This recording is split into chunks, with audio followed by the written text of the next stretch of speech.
ಎಲ್ರಿಗೂ ನಮಸ್ಕಾರ. ನಾನಿವತ್ತು ಮತ್ತೊಂದು ಜರ್ದೋಸಿ ಬಾರ್ಡರ್ ಲೈನ್ ಯಾವ ಥರ ಹಾಕೋದಂತ ನಾನು ಈ ವಿಡಿಯೋದಲ್ಲಿ ತೋರಿಸ್ತೀನಿ. ಅದಕ್ಕೆ ಜರ್ದೋಸಿನ ಒಂದೇ ಸೈಜ್ ಕಟ್ ಮಾಡ್ಕೊಂಡಿದ್ದೀನಿ. ಮತ್ತು ಸೂಜಿ ದಾರ ತೊಗೊಂಡಿದ್ದೀನಿ ನೋಡಿ. ಫಸ್ಟು ಬಾರ್ಡ್ರ್ ಅಂದರೆ ಒಂದೇ ಸ್ಟ್ರೈಟ್ ಲೈನಲ್ಲಿ ಬರಬೇಕು. ಅದಕ್ಕೆ ಫಸ್ಟು ಒಂದು ಲೈನ್ ಹಾಕ್ಕೊಂಡ್ಬಿಡ್ತೀನಿ.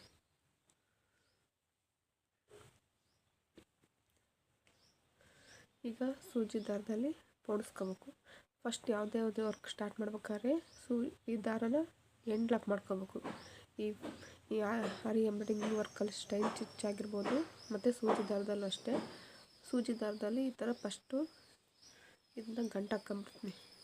ಇದು 2 ಎಳೆ ತೊಗೊಂಡಿದ್ದೀನಿ, ಅಂದರೆ ಒಂದು ಎಳೆನೇ ತೊಗೊಂಡು ಈ ಥರ 2 ಗಂಟು ಹಾಕಿದ್ದೀನಿ. ಇದನ್ನ ಯಾವ ಥರ ಲಾಕ್ ಮಾಡೋದಂತ ತೋರಿಸ್ತೀನಿ ನೋಡಿ. ಈ ಥರ ಏರಿಸ್ಕೊಂಡು ಒಂಚೂರು ಅಲ್ಲೇ ಪಕ್ಕದಲ್ಲೇ ಹೋಗಿ ಈ ಗಂಟು ಹಾಕಿರ್ತೀವಲ್ವ ಅದ್ರ ಒಳಗಡೆಯಿಂದ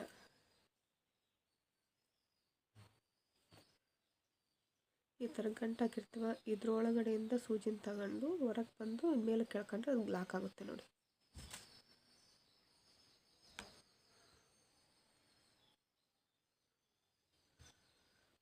ಈಗ ಕೆಳಗಡೆ ಲಾಕ್ ಆಗಿದೆ.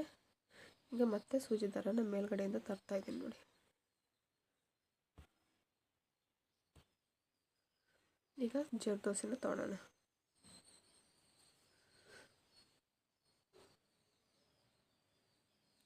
ಈಗ ಜರ್ದೋಸಿನ ಏರಿಸ್ಕೊಂಡಿದ್ದೀನಿ. ಇವಾಗ ಎಲ್ಲಿಂದ ಬಂದಿರ್ತೀವೋ ಅಲ್ಲೇ ಮತ್ತೆ ಒಳಗಡೆ ಹೋಗ್ಬೇಕಿದು. ಇದು ಆ್ಯಕ್ಚುಲಿ ಡ್ರಾಪ್ ಶೇಪ್ ಟೈಪ್ ಬರುತ್ತೆ ನೋಡಿರಿ. ಇದು ಲೈನ್ ಮೇಲೆ ಬರಬೇಕಲ್ಲ, ಈ ಥರ ಡ್ರಾಪ್ ಶೇಪ್ ಬರುತ್ತೆ. ಇದನ್ನ ಈ ಥರ ಮಲಗಿಸಿ ಈ ಸೂಜಿ ದಾರನ ಈ ಕಡೆಯಿಂದ ಈ ಕಡೆಗೆ ಇದನ್ನ ಕರೆಕ್ಟಾಗಿ ಅಲ್ಲೇ ಮಲಗಿಸ್ಬೇಕು ನೋಡಿ. ಈ ಥರ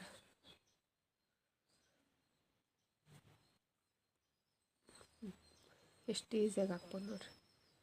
ಈ ಥರ ಮಲಗಿಸಿ ಮತ್ತೆ ಇದ್ರೊಳಗಡೆಯಿಂದ ಡ್ರಾಪ್ ಶೇಪ್ ಬರುತ್ತಲ್ಲ, ಈ ಶೇಪ್ ಒಳಗಡೆಯಿಂದ ಮತ್ತೆ ಸೂಜಿ ದಾರನ ಏರಿಸ್ಕೊತೀನಿ ಮೇಲಕ್ಕೆ ನೋಡಿರಿ. ಈಗ ಮತ್ತೆ ಒಂದು ಜರ್ದೋಸಿನ ತೊಗೊತೀನಿ.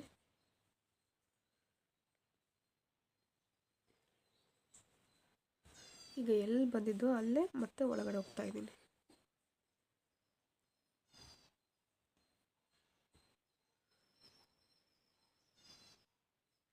ಈಗ ಡ್ರಾಪ್ ಶೇಪ್ ಬಂತಲ್ವ, ಮತ್ತೆ ಇದನ್ನ ಮಲಗಿಸೋಣ.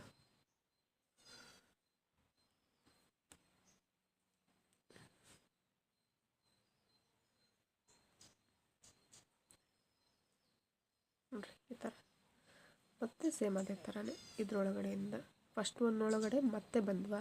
ಈಗ ಸೆಕೆಂಡ್ ಒಳಗಡೆಯಿಂದ ಮತ್ತೆ ಸ್ಟಾರ್ಟ್ ಮಾಡ್ತಿದ್ದೀವಿ ನೋಡಿ.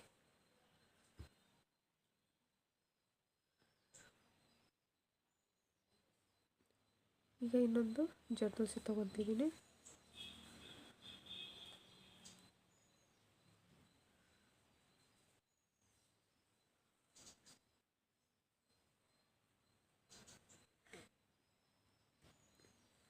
ಈಗ ಎಲ್ಲಿ ಬಂದಿದ್ದೋ ಅದರೊಳಗಡೆನೇ ಹೋಗ್ತಾ ಇದ್ದೀನಿ.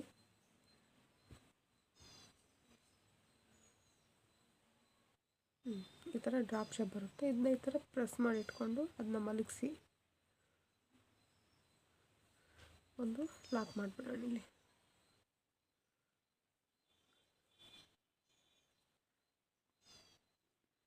ನೋಡಿ ಈಗ ಮತ್ತೆ ಇದರೊಳಗಡೆಯಿಂದ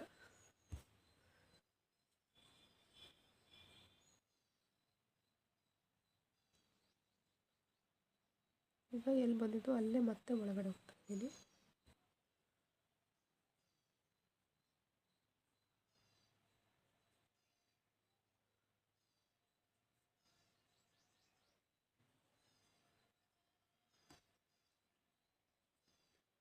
ಈಗ ಮತ್ತೆ ಒಳಗಡೆ ಹಾಕ್ತಾ ಇದ್ದೀನಿ ನೋಡಿ. ಸೇಮ್ ಒಂದೇ ಥರನೇ, ಇದು ಚೇಂಜಸ್ ಇಲ್ಲ.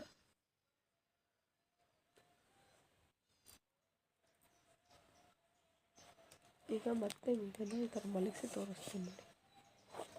ಅದೇ ಕ್ರಾಸಲ್ಲಿ ತೋರಿಸಿದ್ದೆ, ಈಗ ಅದನ್ನೇ ಸ್ಟ್ರೈಟಾಗಿ ಮೇಲ್ಗಡೆಯಿಂದಲೇ ತೋರಿಸ್ತಿದ್ದೀನಿ ನೋಡಿರಿ. ಇದರೊಳಗಡೆಯಿಂದ ಡ್ರಾಪ್ ಶೇಪ್ ಒಳಗಡೆಯಿಂದ ನಾವು ನೀಡನ್ನ ತಗೊಂಡು ಈಗ ಜರ್ದೋಸಿನ ಏರಿಸ್ಕೊತಿದ್ದೀನಿ. ಎಲ್ಲಿ ನೀರು ಬಂದಿತ್ತು ಅಲ್ಲೇ ಮತ್ತೆ ಅದೇ ಜಾಗದಲ್ಲೇ ಹೋಗಿ ಈ ಥರ ಎಳಿಬೇಕು. ಎಳೆದಾಗ ಇದೇನಾಗುತ್ತೆ, ಡ್ರಾಪ್ ಶೇಪ್ ಬರುತ್ತೆ ನೋಡಿ. ಡ್ರಾಪ್ ಶೇಪ್ನ ಈ ಥರ ಮಲಗಿಸಿ ಇದನ್ನ ಈ ಥರನೇ ಮಲಗಿಸ್ಬೇಕು. ಈ ಥರ ತೊಗೊಂಡು ಮತ್ತು ಇಲ್ಲಿ ಈ ಥರ ಹೊಲಿಬೇಕು ನೋಡಿ. ಎಷ್ಟು ನೀಟಾಗಿ ಬಂದಿದೆ ನೋಡಿ.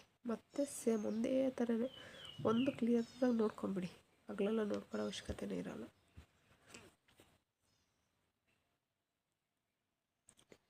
ಎಲ್ಲಿ ಬಂದಿದ್ವೋ ಅಲ್ಲೇ ಮತ್ತೆ ಒಳಗಡೆ ಹೋಗ್ತಾಯಿದ್ದೀನಿ ನೋಡಿ.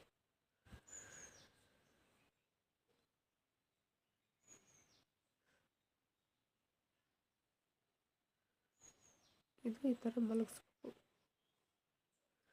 ಮಲಗಿಸಿ ಈ ಥರ ಮಲಗಬೇಕು ಸ್ಟಿಫಾಗಿ. ಅಂದರೆ ಅದಕ್ಕೆ ಈ ಥರ ಹೊಲಿಗೆ ಹಾಕ್ಬೇಕು ನೋಡಿರಿ. ಈ ಥರ ಮೇಲ್ಗಡೆ ಬಂದು ಇದ್ರೊಳಗಡೆ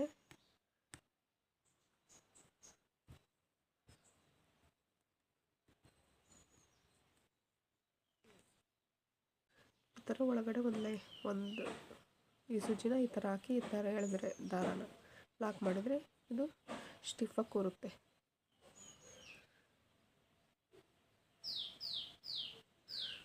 ಒಂದೇ ಥರನೂ ನೋಡಿ ಪ್ರೊಸೀಜರು. ಈಗ ಮತ್ತೆ ಒಳಗಡೆಯಿಂದ ಬಂದಿದ್ದೀನಿ. ಈಗ ಮತ್ತೆ ಜರ್ದೋಸಿನ ತಗೊಂಡು ಎಲ್ಲಿಂದ ಬಂದಿರ್ತೀವೋ ಅಲ್ಲೇ ಒಳಗಡೆ ಹೋಗ್ಬೇಕು. ಅದು ಒಂಥರ ಡ್ರಾಪ್ ಶೇಪ್ ಬರುತ್ತೆ ನೋಡಿ.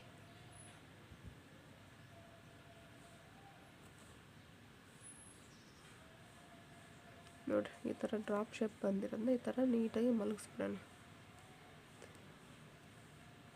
ಇದಕ್ಕೆ ಜರ್ದೋಸಿ ಈ ಕಡೆಯಿಂದ ನೀಡಲ್ ಮೇಲಕ್ಕೆ ತಗೊಂಡು ಒಳಗಡೆ ಹಾಕಿದರೆ ಅದು ಸ್ಟಿಫಾಗಿ ಕೂರ್ಬಿಡುತ್ತೆ.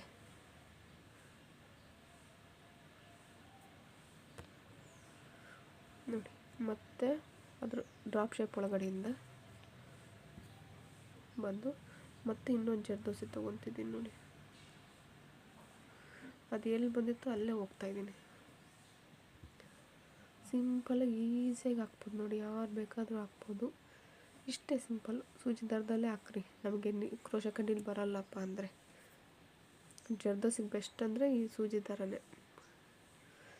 ಈ ಕ್ರೋಶ ಕಡ್ಡೀಲಿ ಹಾಕಕ್ಕೆ ಹೋದರೆ ಅದು ಸ್ವಲ್ಪ ನಮಗೆ ಗ್ರಿಪ್ ಸಿಗಲ್ಲಲ್ವ, ಹಾಗಾಗಿ ಫಾಸ್ಟ್ ಆಗಲ್ಲ. ಹಾಕ್ಬೋದು, ವರ್ಕ್ ಫಾಸ್ಟ್ ಆಗಲ್ಲ. ವರ್ಕ್ ಫಾಸ್ಟ್ ಆಗ್ಬೇಕಂದ್ರೆ ಈ ಥರ ಸೂಜಿ ದಾರದಲ್ಲೇ ಹಾಕ್ಬೇಕು ನೋಡಿ. ನೋಡಿ, ಸೇಮ್ ಪ್ರೊಸೀಜರು. ಇದನ್ನು ಬಾರ್ಡ್ರಲ್ಲಿ ಬಳಸ್ತಾರೆ ನೋಡಿರಿ. ಜರ್ದೋಸಿ ಬಾರ್ಡ್ರಿಗೆ ಲುಕ್ಕಾಗಿರುತ್ತೆ. ಮತ್ತು ಇದ್ರೊಳಗಡೆ ಇನ್ನೊಂದು ಟೈಪ್, ಇದರಲ್ಲೇ ಇನ್ನೊಂದು ಬೀಡ್ಸ್ ಹಾಕೋದು ಬರುತ್ತೆ. ಇದರ ಮಧ್ಯದಲ್ಲಿ ಬೀಡ್ಸ್ ಬರುತ್ತೆ. ಅದು ಯಾವ ಥರ ಹಾಕೋದಂತ ನಾನು ನೆಕ್ಸ್ಟ್ ವಿಡಿಯೋದಲ್ಲಿ ತೋರಿಸ್ತೀನಿ ನೋಡಿ. ಫಾಸ್ಟಾಗಾದರೆ ಮತ್ತೆ ಇದಾಗೋದಿಲ್ಲ, ಅದು ನಿಮ್ಗೆ ಅರ್ಥ ಆಗಲ್ಲ. ಅದಕ್ಕೆ ಸ್ಲೋ ಆಗಿ ತೋರಿಸ್ತಾ ಇದ್ದೀನಿ ನೋಡಿ. ಈ ಬೇಸಿಕ್ ಕಲಿಯೋರಿಗೆ ತುಂಬ ಬೆನಿಫಿಟ್ ಇರುತ್ತೆ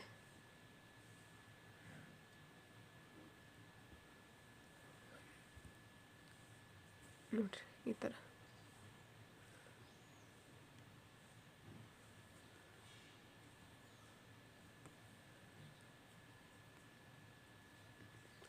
ನೀಟಾಗಿ ನೋಡಿಕೊಂಡು ನಿಧಾನಕ್ಕೆ ಹಾಕ್ರಿ.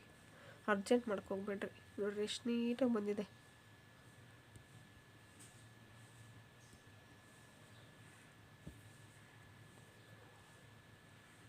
ಬಾರ್ಡ್ರಲ್ಲಿ ಭಾಳ ತುಂಬ ಹೈಲೈಟಾಗಿ ಕಾಣಿಸುತ್ತೆ, ನೀಟಾಗಿ ಕಾಣಿಸುತ್ತೆ ನೋಡಿ.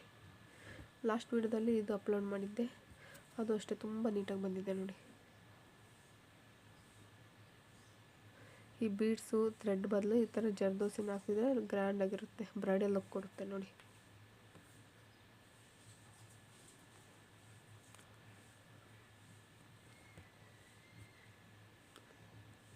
ಸ್ಟಿಫಾಗಿ ಕೂರುತ್ತೆ ಇದು. ಈ ಜಗ್ ವೈರ್ ಬಳಸ್ತೀವಪ್ಪ ಅಂದರೆ ಸ್ವಲ್ಪ ವೈರ್ ಅಂದರೆ ಸ್ವಲ್ಪ ಸ್ಪ್ರಿಂಗ್ ಟೈಪ್ ಇರುತ್ತೆ, ಲೂಸ್ ಆಗುತ್ತೆ ಅನಿಸುತ್ತೆ. ಬಟ್ ಫುಲ್ಲು ಬೀಡ್ಸಿಗೆ ಮಾತ್ರ ಸ್ಟಿಫಾಗಿ ಕೂರುತ್ತೆ ನೋಡಿರಿ. ಒಂದು ಚೂರು ಜರುಗೋದಿಲ್ಲ. ಬೀಡ್ಸ್ ಆಗಿರ್ಬೋದು, ಇನ್ನೊಂದಾಗಿರ್ಬೋದು. ನೋಡಿರಿ ಎಷ್ಟು ನೀಟಾಗಿ ಬಂತು.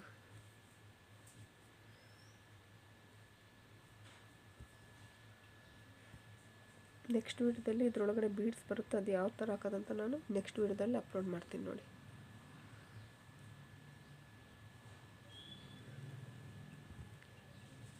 ಒಂದು ಸಲ ಟ್ರೈ ಮಾಡಿರಿ, ಈಸಿಯಾಗಿ ಹಾಕ್ಬೋದು.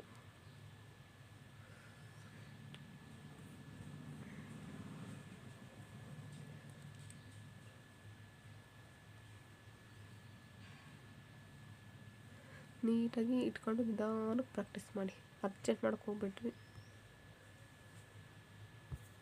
ಇದು ಲಾಸ್ಟ್ ಒನ್ ನೋಡಿ.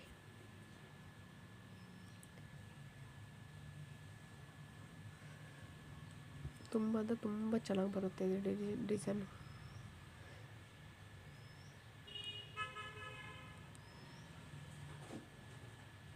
ನೋಡಿ ಈ ಥರ ಈಸಿಯಾಗಿ ಯಾರು ಬೇಕಾದ್ರೂ ಹಾಕ್ಬೋದು. ಬೇಸಿಕ್ ಕಲರ್ಗೆ ತುಂಬ ಈಸಿಯಾಗಿ ಬ್ಯೂಟಿಫುಲ್ಲಾಗಿ ಹೇಳ್ಕೊಟ್ಟಿದ್ದೀನಿ. ಮತ್ತು ಇದರಲ್ಲಿ ನಾನು ಈಗ ಹೇಳ್ಕೊಟ್ಟಿರೋದ್ರಲ್ಲಿ ನಿಮ್ಗೆ ಏನಾರು ಅರ್ಥ ಆಗಲಿಲ್ಲ ಅಂದರೂ ಕಮೆಂಟ್ ಮಾಡಿ, ಬೇಕಾದ್ರೆ ಇನ್ನೂ ಸ್ವಲ್ಪ ಡೀಟೇಲಾಗಿ ಹೇಳ್ಕೊಡ್ತೀನಿ ನಾನು.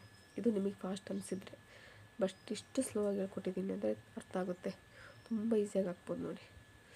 ನಾವು ಒಂದೇ ಸ್ಟ್ರೈಟ್ ಲೈನ್ ಮೇಲೆ ಬಂದರೆ ನೀಟಾಗಿ ಸ್ಟ್ರೈಟಾಗಿರುತ್ತೆ. ಸ್ವಲ್ಪ ಕ್ರಾಸ್ ಆಯಿತು ಅಂದರೆ ವ್ಯತ್ಯಾಸ ಆಗಿಬಿಡುತ್ತೆ ನೋಡಿ.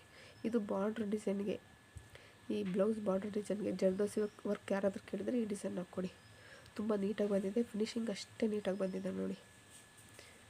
ನನ್ನ ಈ ವಿಡಿಯೋ ನಿಮಗೇನಾದರೂ ಇಷ್ಟ ಆದರೆ ಲೈಕ್ ಮಾಡಿ, ಶೇರ್ ಮಾಡಿ, ಸಬ್ಸ್ಕ್ರೈಬ್ ಮಾಡಿ. ಧನ್ಯವಾದಗಳು.